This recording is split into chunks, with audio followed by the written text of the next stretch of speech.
Bom dia a todos, a paz do Senhor, que Deus abençoe a sua vida, que Deus abençoe a sua casa, que Deus abençoe a sua família e que Deus abençoe todos os teus sonhos.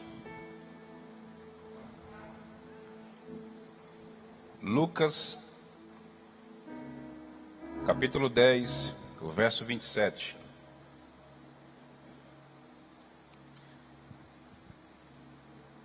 Encontraremos hoje o desafio de mergulhar um pouco na lição de número 6. Eu preciso da atenção dos irmãos, por gentileza, que eu vou precisar esboçar alguns pontos aqui que vão ser fundamentais para o nosso entendimento. Lucas, de 9 a 10, lição 6, o tema: o envio dos 70 e o bom samaritano. O textual está em Lucas 10, 27, o texto diz: a isso ele respondeu: amarás o Senhor teu Deus de todo o teu coração, de toda a tua alma, de todas as tuas forças e de todo o teu entendimento, e amarás o teu próximo como a ti mesmo.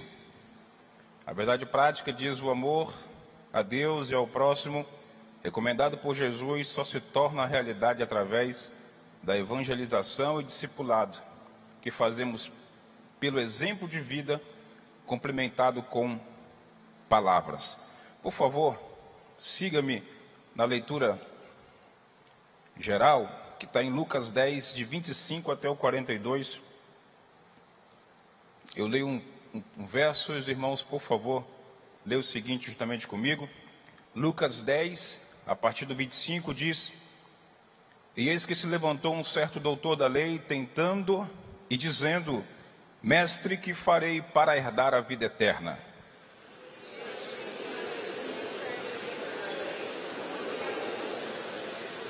O 27 diz: e respondendo ele, disse: amarás ao Senhor teu Deus de todo o teu coração, e de toda a tua alma, de todas as tuas forças, de todo o teu entendimento, e ao teu próximo como a ti mesmo.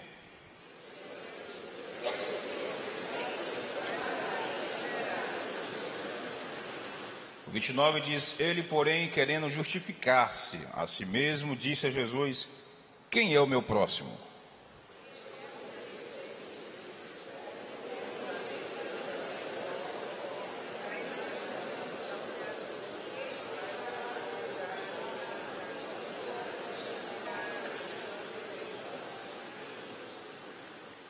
E ocasionalmente descia pelo mesmo caminho um certo sacerdote, e vendo-o, passou de largo.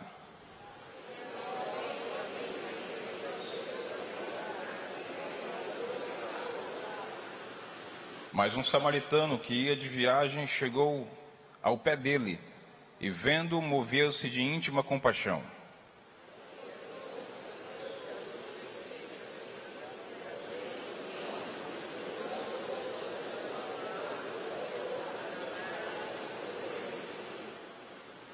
E partindo ao outro dia, tirou 2 dinheiros, e deu ao hospedeiro, e disse-lhe: cuida dele, e tudo o que demais gastares, eu te pagarei quando voltar.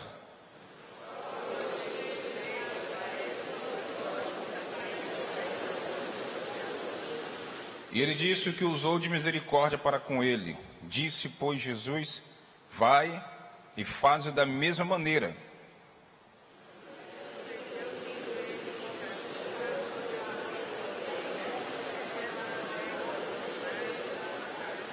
E tinha esta uma irmã chamada Maria, o qual, assentando-se também aos pés de Jesus, ouvia a sua palavra.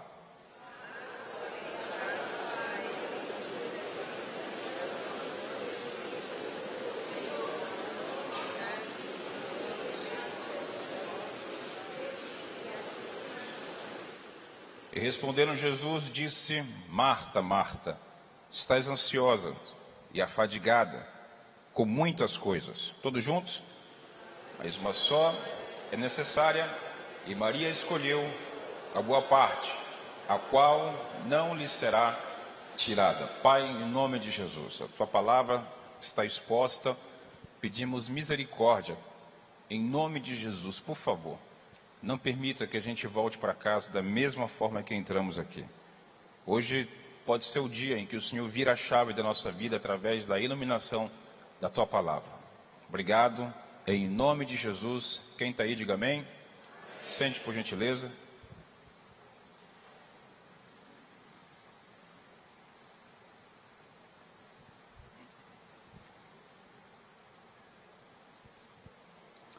A lição, nos seus 3 tópicos, e cada tópico nos seus subtópicos, vai trazer para a gente algumas menções interessantes.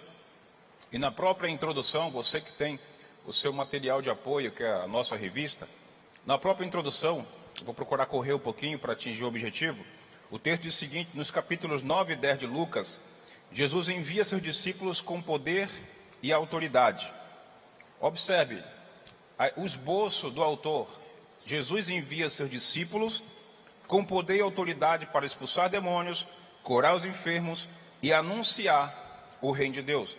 Então observe que começa a lição, o capítulo 9 e o capítulo 10 de Lucas, vai trazer essa ampliação de visão para que a gente possa entender a distinção para alcançar e cumprir alguns objetivos com relação ao poder e autoridade. Observe, se você que tem caneta, quiser anotar, anote isso. O poder, ele é uma virtude que Deus nos dá, ele nos concede baseada no seu nome. Então, Deus dá poder ao crente, mas isso precede o nome dele, de Jesus.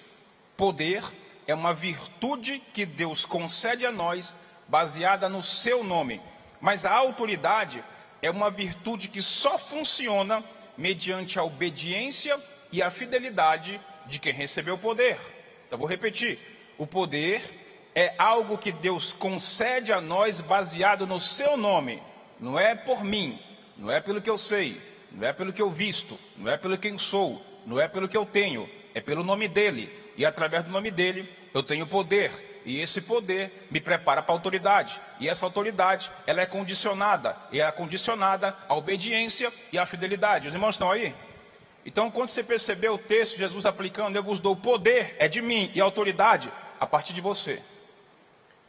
Poder no nome dele e autoridade que é condicionada à minha obediência e à minha fidelidade. Talvez isso explique porque os discípulos que receberam poder não conseguiram expulsar uma casta de demônio, porque certamente não estavam ainda em total, em plena obediência e fidelidade, andando com Jesus. É possível, pastor? É possível andar com Jesus e ainda assim não estar em obediência e, sobretudo, em fidelidade. Agora observe, isso torna claro o final desse processo ministerial em que Jesus marca seu ministério na Galileia, agora partindo para Jerusalém. Lembrando que na Galileia, Jesus foi rejeitado, Jesus foi cancelado, Jesus foi anulado, ele foi rejeitado pelos seus. Mas agora, por volta de 3 anos, ele parte com a pretensão de ir a Jerusalém. O ponto primeiro diz assim, da Galileia para Jerusalém. Lucas 9:51 diz que aconteceu que ao se completar os dias em que devia ele ser assunto aos céus, então está chegando o tempo. E está chegando o tempo, Jesus tem pressa. Porque Jesus não vai ficar patinando por causa de rejeição do passado. Ele sabe, o tempo está chegando, daqui a pouco eu vou ser assunto ao céu. Eu tenho uma missão para cumprir, eu tenho um propósito para cumprir, então tem algo muito específico. Eu não vou olhar no retrovisor porque eu fui rejeitado. Jesus não está com essa moleza toda de ficar olhando, poxa, mas alguém me rejeitou lá atrás, vou voltar lá atrás. Não, Jesus não faz isso, porque quem vive no passado não tem vida no futuro, e muito menos no presente. Jesus olha para o destino, Jesus olha para o futuro e enxerga, eu preciso ir para Jerusalém. Não vou ficar estacionado no passado, porque fui rejeitado, porque não me quiseram lá, porque falaram de mim, porque fofocaram, porque me acusaram. Não vou ficar nesse negócio, vou para Jerusalém. Tem algo a cumprir e o propósito é muito maior do que as minhas emoções. Quantos estão aí? Aí diz, e manifestou-se no seu semblante uma intrépida. Essa intrepidez vem de vontade, coragem. Jesus agora no seu rosto, diz o texto que no seu semblante, ele apresentou, ele expressou uma vontade muito grande de ir para Jerusalém para a resolução de algum problema. Tinha problema em Jerusalém e era maior do que a rejeição que ele tinha. No outro ponto diz assim, antes de Jesus partir para Jerusalém, ele enviou uma grande comissão para anunciar o evangelho. Então observe, Jesus vai, mas antes de ir, ele envia Como assim, pastor? Ele vai no seu propósito, no bará interno, aquilo que ele criou, a perspectiva e a operacionalidade de ir. Mas ele envia alguém, ele envia o mensageiro, mas ele vai. Agora observe, o motivo primordial desse envio foi a grande miséria do povo, completamente abandonado por seus mestres e líderes naquela ocasião. É como se estivessem vivendo como ovelhas sem pastor. Jesus, no capítulo 9 de Lucas, ele envia 12. No capítulo 10, ele envia 70. No capítulo 9, ele envia 12 discípulos. No capítulo 10, ele envia 70 discípulos. E esses 70 discípulos sempre ele vai fazer algumas menções. Após o retorno dos 12, Jesus realiza os seus últimos feitos na região da Galileia. Dentre alguns milagres você conhece: a multiplicação, a transfiguração, o jovem lunático que foi curado, o anúncio da sua morte, a predição da sua ressurreição. Esses foram os fatores que finda o processo de Jesus na Galileia. O ponto 2 diz da grande comissão. Depois disso o Senhor designou outros 70 e os enviou de 2 em 2 para que precedessem em cada cidade o lugar aonde ele estava. Ou seja, Jesus nunca inicia algo sem que antes ele envie um mensageiro e um missionário para aquela ocasião. Talvez você seja esse um dos 70 que Jesus está enviando para a tua empresa, para a tua casa, para a tua família, para o teu bairro, para a tua cidade, para a condição e a ocasião em que você está. Talvez você seja um dos mensageiros daquilo que Deus vai começar a fazer. Pastor, mas me enviou? Quando Jesus quer fazer, vou fazer um negócio na tua família, mas eu não vou chegar enfiando o pé no balcão. Eu vou enviar alguém primeiro. Eu vou enviar o filho, eu vou enviar a filha, eu vou enviar o pai que está idoso, eu vou enviar a mãe, eu vou enviar aquele que todo mundo rejeitou, o menos expressivo eu vou enviar, porque eu tenho algo específico para fazer. Quantos aqui estão sujeitos a ser um dos 70 de Jesus na sua casa, na sua família? Ele está em busca dos verdadeiros adoradores para se condicionar a ser um desses, a sombra de um desses, daquilo que Jesus vai fazer. Era um plano de fundo e um plano de fundo profético.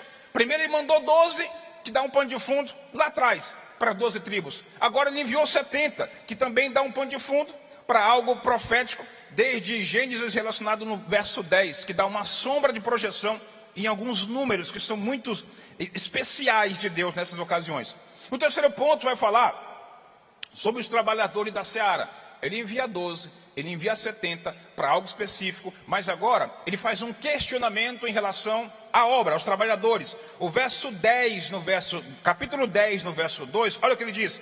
Ele fez a seguinte advertência. Jesus para assim: opa, a seara é grande, o ambiente, a proporção é grande, mas os trabalhadores são poucos. Você tem muito lugar para avançar, tem muitas frentes de trabalho para ir.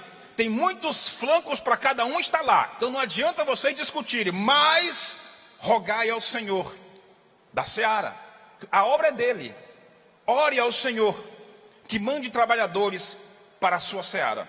O texto não diz que era para orar, para eu entregar o meu quadrado dentro da seara. É para orar, para que Deus envie mais. Não é para orar para me entregar. Estou cansado, vou orar para entregar. Não, é para orar para Deus enviar mais, para contribuir e para somar. Não é para entregar o negócio, meu irmão.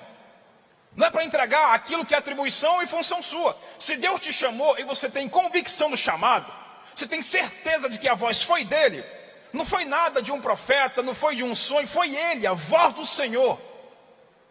Então fica, segura, sustenta. Eu lembro de Elias, que foi chamado, venceu tantas coisas, e ele se esconde por conta de uma opressão de uma mulher, Jezabel. Se esconde na caverna, Deus vai até e fala assim: ei Elias, para de graça, o que fazes aqui? Não é o que fazes aí, como se ele estivesse fora. Ele fala como se estivesse dentro. Elias, eu te chamei, e se eu te chamei, eu estou contigo, rapaz. O que fazes aqui, Elias? Volta para lá, eu te chamei e tem algo muito grande para continuar fazendo. Se estiver cansado, ora para que eu envie outros, mas não desiste. Persevera, continua, fica firme, que eu estou contigo. Amém, crente? E quando ele diz que é para orar para que Deus possa enviar mais, ele espera de nós, assim como lá em Lucas capítulo 17, o verso 10, a proatividade e iniciativa do indivíduo. Olha o que diz o texto, Lucas 17, 10, resumindo, diz assim: se vós fizerdes somente aquilo que eu vos mandar, Irmão, não foi eu não, foi o pastor Christian não. Pode colocar no texto aqui, Lucas 17:10. Ele diz assim, ó: se vocês só forem fazer o que eu estou mandando vocês fazer, vocês são servos inúteis. Se fosse hoje, vocês iam pegar uma cadeirada e jogar no pastor Christian. Pastor Christian, sai daí. Eu não sou inútil não. Aí Jesus está falando, irmão, se vocês só forem fazer o que eu estou mandando, vocês são inúteis para mim. Ou seja, tem iniciativa, tem a proatividade. A obra é grande. Não fica esperando não. Não espera o teu pastor. Ele não é onipresente. Ele só é um. Só tem um corpo. Só tem uma alma. Só tem um espírito. Então ele espera de você. Assim como o nosso Deus também espera de nós. Ou seja, ele diz, se vocês não tiverem iniciativa, vocês estão se apresentando como uma inutilidade. Vocês são inúteis para mim. Então se apresentem para o jogo. Eis-me aqui. Me envia. Ou então fique aqui. Mas eu estou aqui pronto. Como um soldado. Apresentado. Para que o Senhor possa fazer a tua vontade. Quantos aqui estão sujeitos a ter a proatividade e iniciativa para fazer a obra de Deus? E eu não estou condicionando a obra de Deus somente ao templo, meu irmão. Você faz a obra de Deus na tua casa, na sua família, no teu trabalho, na faculdade, em qualquer condição aonde você está. Ponto 2 diz assim, Jesus envia os 70. Porque havia uma urgência, uma dificuldade na missão. Você viu lá atrás, o povo estava arrebentado, como ovelhas que não tem pastor. O texto diz, ide, eis que vos envio como cordeiros para o meio de lobos. Eu acho engraçado, quando você vai fazer as conexões do texto, o pessoal da mídia, coloca para mim, por favor, eu prometo que eu vou encaixar certo no tempo. Marcos capítulo 3, verso 14. Marcos 3, 14. Porque os evangelhos sinóticos, eles acabam se complementando. Então, quando você pega aqui um texto de Lucas 10, 3, diz assim, ide, como se Jesus não tivesse feito uma preparação antes. Mas no Marcos capítulo 3, verso 14, olha o que ele diz. Então designou 12. Para quê? Para estarem? Então, antes de ele mandar enviar, ele chamou para ficar com ele. Porque a gente tem a perspectiva de Jesus está me enviando para pregar. Não, ele primeiro te chama para ficar com ele. Sabe por quê? Porque não existe ide sem vinde. Primeiro fica perto dele, para depois ser enviado. Primeiro conhece ele, para depois ser enviado. Primeiro fica com ele, para depois... Pastor, eu estou agoniado para pregar. Se não tiver com ele, não tem poder e autoridade. Pastor, mas eu já fiz o curso. Não, o diploma não vai tirar demônio. Se não conhecê-lo, se não tiver intimidade, se não gerar relacionamento, não tem habilitação para ser enviado. Então primeiro vinde e depois ide.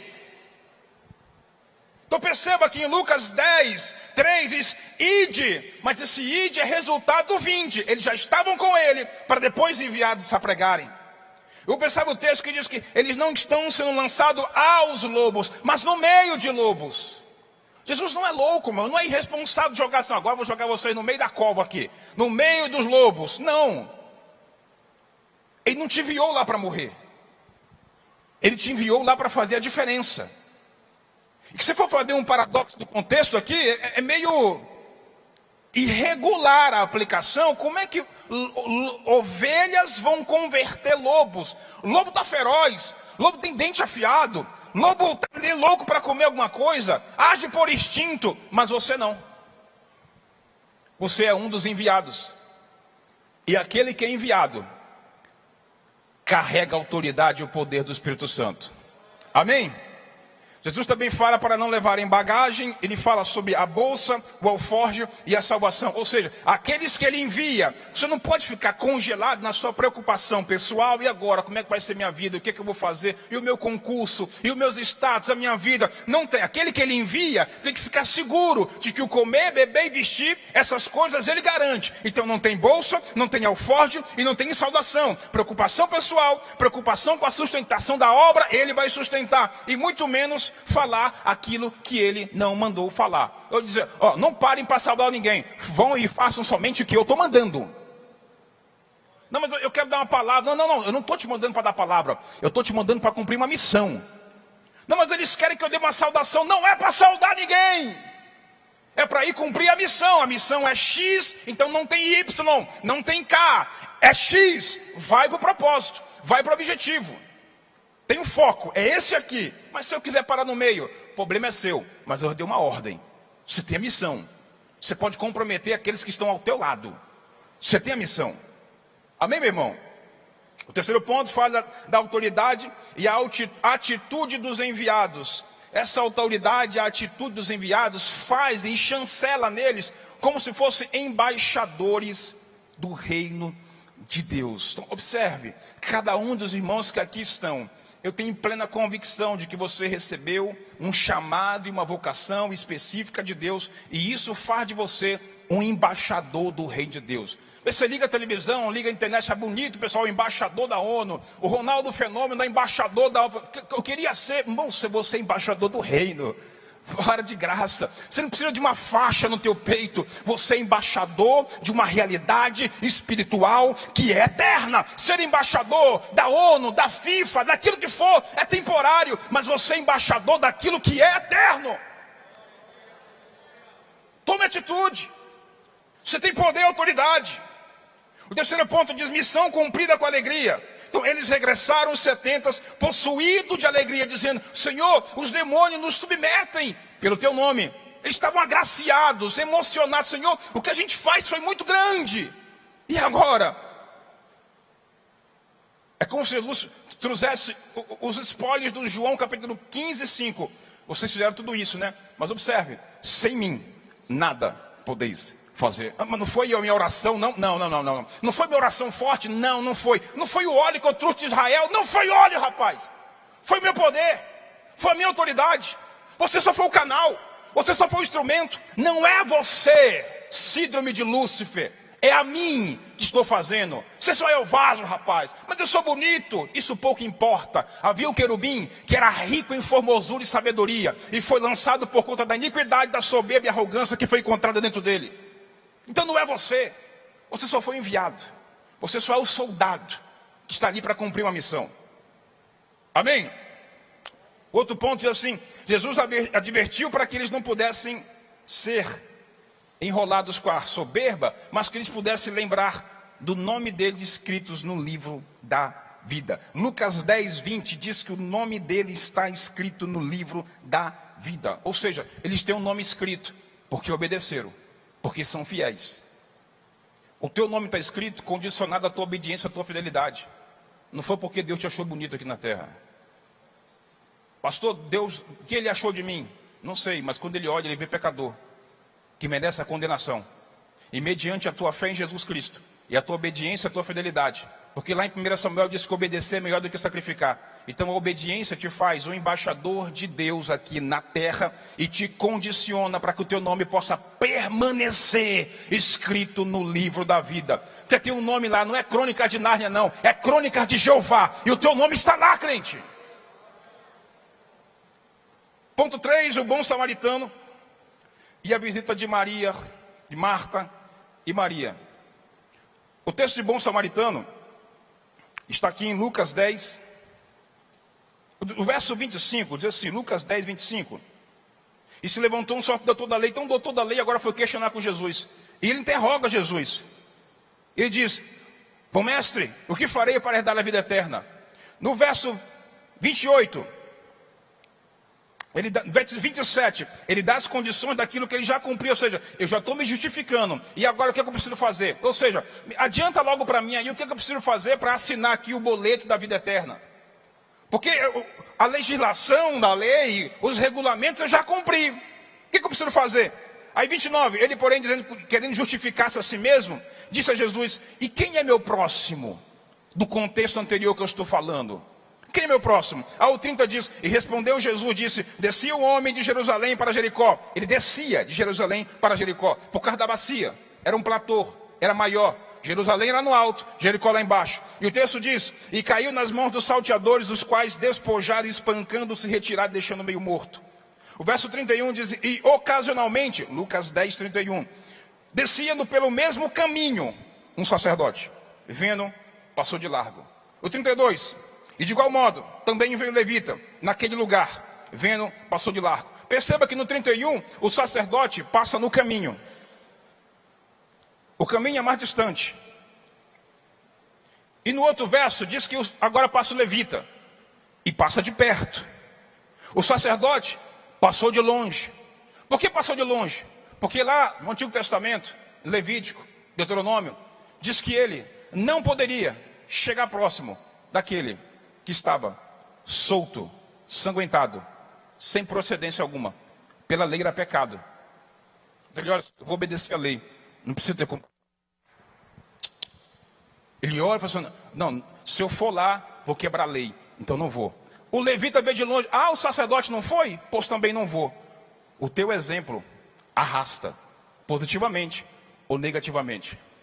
Então o sacerdote passou de longe, o levita passou de longe, e de igual modo, mas um samaritano que ia de viagem, chegou ao pé dele, e vendo, irmão, um passou pelo caminho, um passou perto, e o samaritano chega do lado, fala assim, não, eu não vou deixar passar isso aqui não é justo.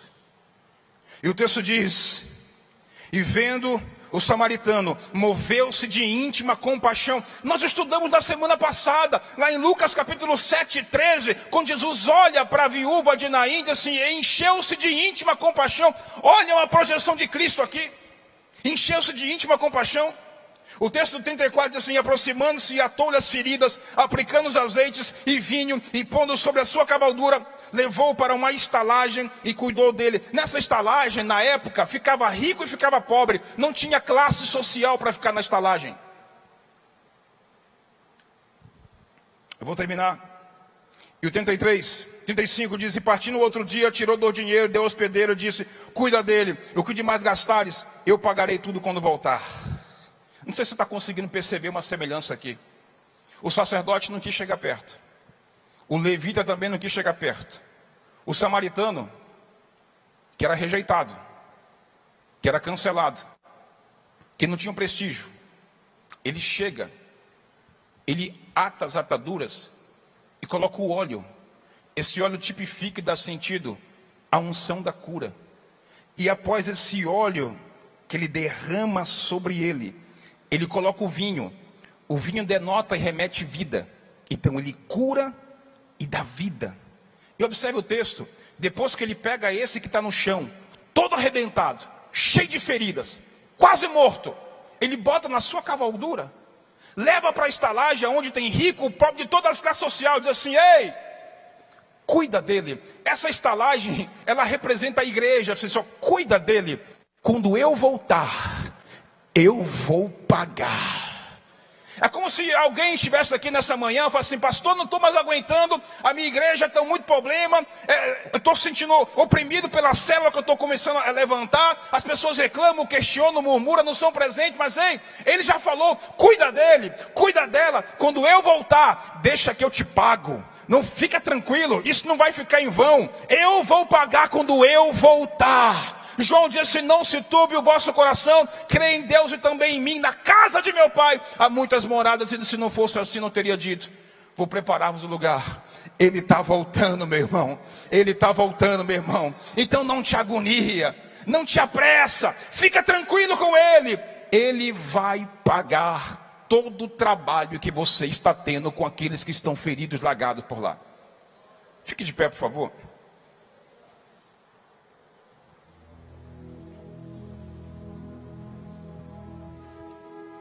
Percebe que no início do texto diz assim, ó, quem é o meu próximo? Aí Jesus revira toda a pergunta.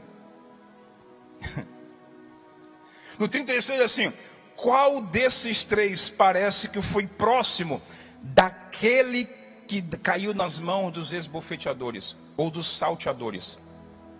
Então não era próximo dele. O que Jesus está falando? Você veio aqui para se justificar, para dizer que você é o cara, para dizer que você é bom, para dizer que você está crente, para dizer que você fala em língua, para dizer que você tem dom, para dizer que você profetiza. Mas talvez você que veio aqui para se justificar está precisando de ajuda. E aquele que você acha, você rejeita, achando, não, isso aqui é muito menor, é crente novo, não fala em línguas, não sabe de nada, não lê Bíblia. Talvez seja um samaritano que Deus está enviando para poder também te ajudar. Você só já se acha autossuficiente, Deus está enviando pessoas para que possam ser o teu próximo. Então ele chegou, o que eu preciso fazer? A Jesus falou assim, mas na verdade é você que precisa de ajuda. Você tem que reconhecer que precisa de ajuda. Se você não reconhecer, não tem jeito. Reconheça. Sem ele você não vai conseguir avançar. Reconheça enquanto é tempo. Hoje é ceia. Reconheça. Você precisa de ajuda.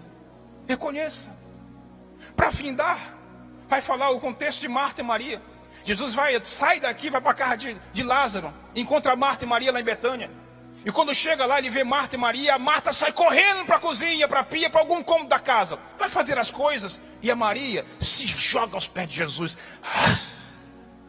A Marta fica assim: ei, Senhor, avisa a Maria aí que as coisas estão aqui. Como é que é esse negócio? Você, Marta, Marta.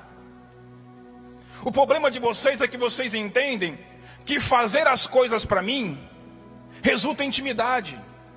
A Marta escolheu as atividades, mas a Maria escolheu a intimidade aos meus pés. Pastor, mas eu trabalho para Deus. Isso é muito bom, mas que o teu trabalho seja resultado da intimidade que você tem com Ele no privado. Não faça as coisas para ser visto. Faça por serviço. Coloca a sua mão no coração. Pai, em nome de Jesus, obrigado pela tua palavra. Aquilo que aconteceu com aquele doutor da lei que questionou Jesus, que o Senhor faça queimar no nosso coração, porque precisamos de ajuda. E o que aconteceu com Marta e Maria, que também alcance no nosso coração, para que nós entendamos que precisamos de mais intimidade contigo. Obrigado pela tua palavra, em nome de Jesus. Glória a Deus.